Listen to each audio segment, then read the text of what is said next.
Suspect arrested for reported on-campus sexual assault released from jail.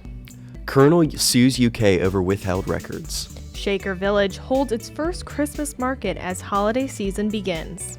UK club brings the boom. And award-winning journalist donates $2.5 million to Pence Hall renovations. I'm Gianna Gallo. And I'm Owen Chesmore, and this is Catching Up with the Kernel.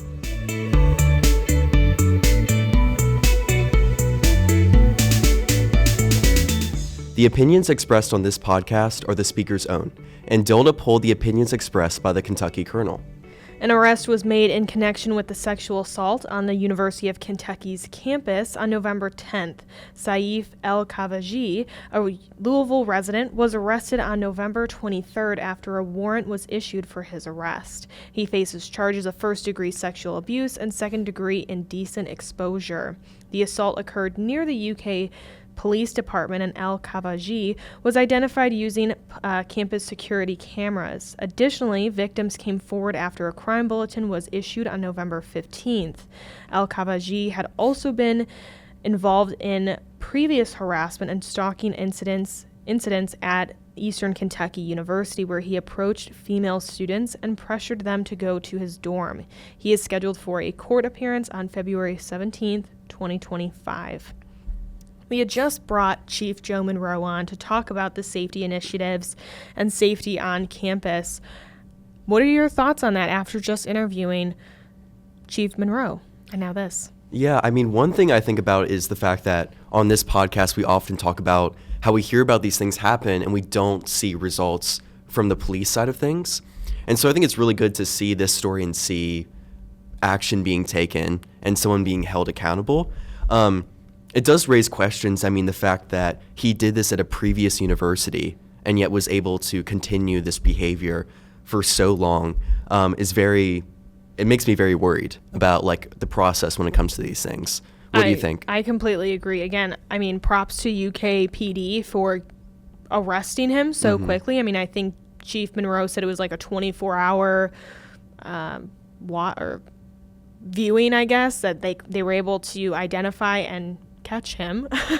But it is a little concerning that, well, not a little, very concerning that he did have previous incidences at EKU, then came to UK, had more incidents happen, and is a Louisville resident. So I'm curious if he has any U of L issues, like if he's just been hitting all the Kentucky colleges.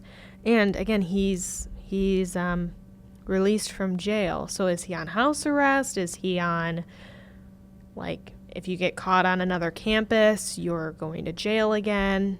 But I'm interested to see how his court appearance on February 17th goes.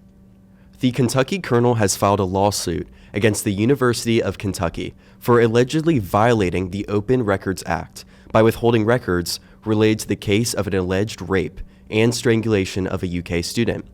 The lawsuit, filed in Fayette County Circuit Court on November 25th, follows the university's denial of the Kernel's request for records regarding non-student guests' visit to Shelgren Hall on September 20th, 2024, and any instances where the accused, Chase McGuire, entered a UK residence hall.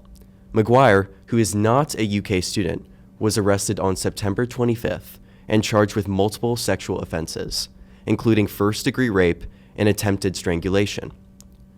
UK's Open Records Office denied the request on October 10th, citing privacy rights for non-student guests and claiming the sign-in logs were, quote, preliminary and exempt from disclosure.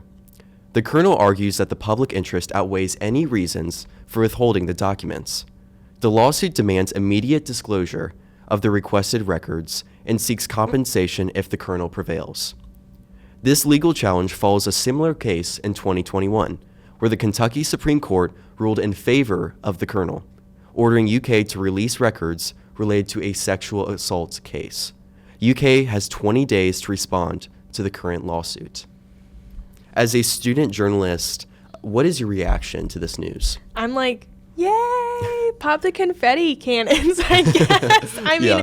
I feel like that, I mean, it's not good to be in lawsuits, especially against our university, but as a student journalist, it's very empowering that this is our right. This is the Kentucky state law that we have open records, and we can request open records. And I think especially involving the Chase McGuire case, this is vital to our story. I know that was he signed in to Shelgren Hall? Did he swipe his ID, or obviously he's not a student, but did the woman sign him in because he's a guest? And if it comes out that he didn't, then it is on UK because they violated the residence policy. Or, there's a lot of people that will be kind of thrown under the bus and in trouble. So for me, as a student journalist, this is like a hip, hip hooray that we are fighting for our rights as journalists. Does it make me nervous to go in a lawsuit? Of course, because we could get denied those records. But I have a feeling we're going to get them. I'm hoping we do. We also want to plug in a couple weeks when we go on Christmas break, we'll release a special episode with one of the founders of Kentucky's Open Records Act, John Flyshaker. He shared such a compelling story about how he started in law and pro bono work. And he just has an incredible story and will also educate you on all things open records. So be sure to check that out when it comes out. The Shaker Village of Pleasant Hill in Harrodsburg, Kentucky hosted its first ever Christmas market on November 16th, 2024 to kick off the holiday season. The event featured about 30 vendors and food trucks, with visitors receiving 20% off in their village's Christmas gift shops. Kristen Flick, the Vice President of Hospitality, explained that the market was designed to start the holiday season with fun activities for the community. Shaker Village, known for its 3,000 acres of historic sites, hiking trails, and exhibits, is decorated with holiday lights during this fun event. Vendors at the market offered unique, locally crafted items like chocolate, wooden bowls, jewelry made from broken china, and functional pottery. The event drew both new and returning visitors like Andrew and Madison Timma, who appreciated the kid-friendly activities. Carol Bognar, a vendor, shared that the turnout was promising, likening the market to the festive European Christmas markets. The event was also part of the strategy to kick off holiday sales, with Shaker Village Christmas Open House taking place in early December. Overall, this event was a success, attracting a good number of visitors, local Kentuckians, and supporting local artisans. Christmas time is here. I'm so excited. I feel like it's finally appropriate to start celebrating Christmas and the holiday season. I feel like this event was a little too early for the holiday spirit. November 16th is early, but this is an awesome event. I mean, who doesn't love the holiday season? What do you think? I would love to go to an event like this. Yes, I agree it's a little bit early, but I feel like there's a lot of people at this point who are like, you know what, halfway through November is good enough for me. Yes, I feel like it is like a psychological thing where you start celebrating Christmas early, you're going to get in a happier mood. So I think it's props on Shaker Village for kind of getting that ball started, because they probably gave a lot of serotonin to people. I agree. Do you have any fun Christmas plans that you're looking forward to? Sleeping. Christmas Eve and Christmas Day are always fun, but I think my family, we're really big on New Year's Eve. We always go and we party and we have fun. What about you? Yeah, I'm going back home to Maryland, so that'll be a lot of fun. So it's definitely looking forward to the Christmas break, and it's fun to read stories like these and just remind students that they're almost there. They're almost past the final season. Yeah. It's the last stretch. Yeah.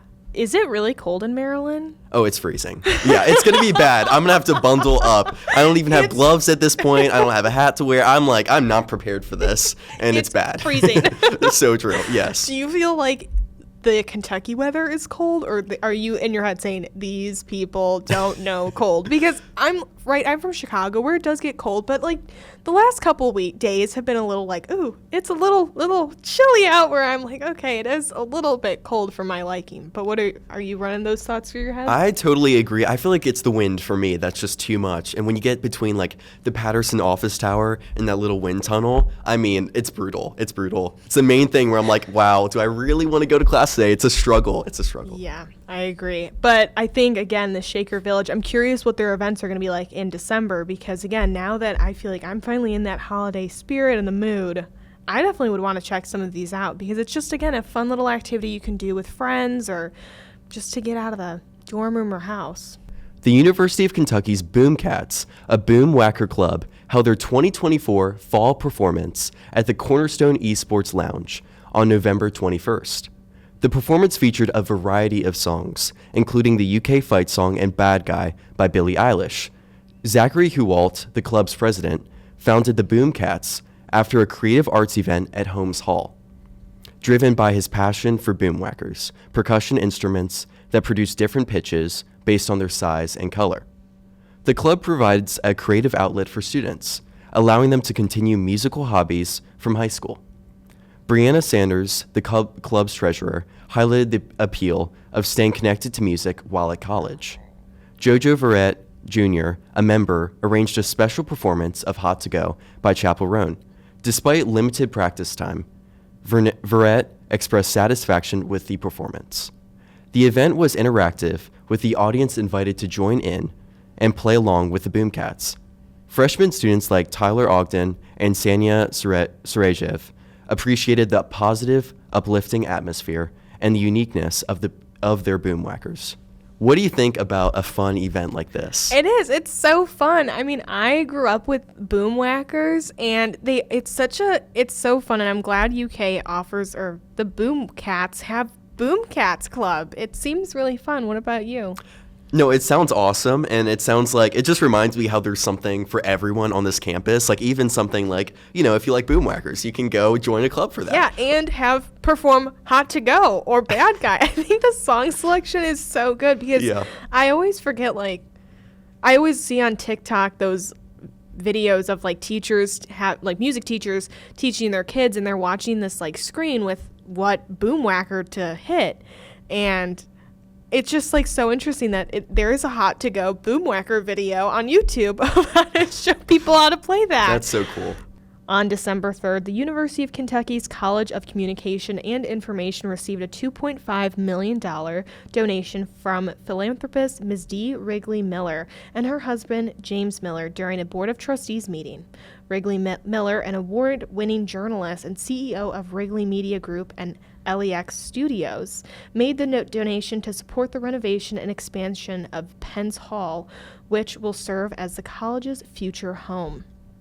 The $32 million project underway since spring of 2024 is expected to be complete by summer 2025 and aims to enhance educational opportunities and strengthen Kentucky's media workforce. UK's President Eli Capilouto expressed gratitude for the gift, noting that the new spaces would offer students real-life learning experience. In recognition of their contribution, the first floor administrative level and second floor auditorium will be named in Wrigley Miller's honor. This donation represents the largest single investment in the college's history. Thoughts? Well, this is very exciting and also awesome that it's being completed so soon, because I often hear about construction happening and I'll be like, oh, I'll be gone by the time that finishes. But also, as someone who's a part of the Kernel and getting to see the journalism building finishing soon, that's really exciting for me. What do you think? I completely agree. Again, I walk past Penn's pretty frequently, and I'm always like, before that I knew that it was going to be opened fall semester, it's like, oh, that's a building I'll never see, and I'm in my head kind of dreading, dang, that really sucks. But again, it's for the future students, so you have to be thankful. But now that it's open in the fall and we can see, the Wrigley Miller's donation, their gracious donation, I'm just really excited, and I'm glad that they get to be honored and kind of recognized for their huge contribution for the College of Communication and Information, and also student journalists and everybody who's going to be in Penn's Hall. Well, definitely a very interesting week for the Kernel. We got to cover a lot of really important stories this week, didn't we? I definitely agree. If you want any more information about these articles, be sure to check out our website at kykernel.com and follow us on all social media platforms. That's X, Facebook, Instagram, TikTok, YouTube, and Spotify. Thanks for catching up with the Kernel. We'll see you next week.